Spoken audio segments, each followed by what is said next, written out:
so much of the rest of the technology sector's challenge? Look, I think it's because women are that good. There you go. So let me push back on that though, Eric. Okay, so they're good, so is it? They're not good, they're really good. And so it's your recognition of that, where you're like, you know what, we're going to make this a priority. We're going to make affirmative outreach and recruiting. We're going to make sure there's the right mentoring.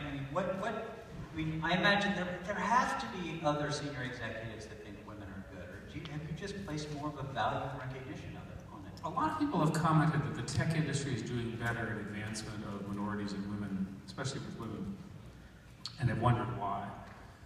One possibility is that the hidden biases that drive white male behavior are just harder to hide in the tech industry. Another one is possibly that the industry is just younger, and so the biases have not evolved as much. Yep. But professional women face a host of hidden biases now. There's very little overt discrimination, thank goodness. And it's difficult for the sort of white male people to sort of unclench their control over this stuff. There's a lot of evidence that this next generation of women can, in fact, achieve their personal objectives.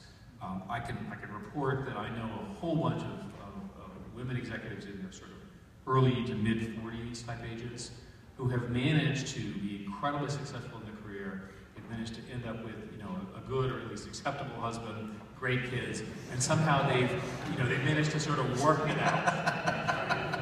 So you can report success. I think Felicity would be greatly acceptable. That's right. Exactly. We all do. So the fact of the matter is we now have real examples of career paths that people can model. There's no faking it. They got there the right way.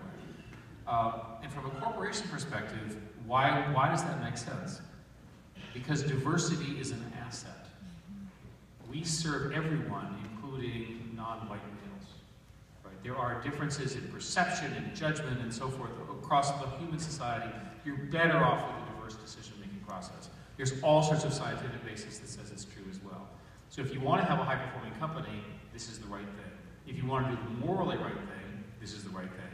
And frankly, it's just more interesting because you have multiple points of view on all these sort of matters. So I think the secret is to recognize that the glass ceiling is real.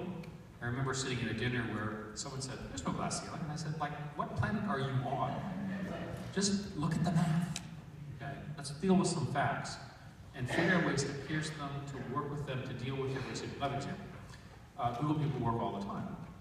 What would be a typical example of a day for a woman, female executive, who's a high-performing female executive? Shows up, works incredibly hard, disappears from work at 6 or 7.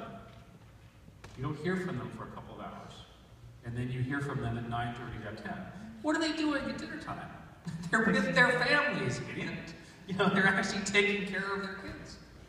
Right? So respect that, right? And understand that they're not getting very much sleep. So if you sort of have that conversation, you say, they're getting what they need done and we're getting what we need done. That's how you learn. Well, look, I won't hesitate to give you a hard time, but I think you deserve credit on this. 30% of your board, your executive ranks, it's very impressive. So I want to direct a question again regarding gender to Jared, but as I do so...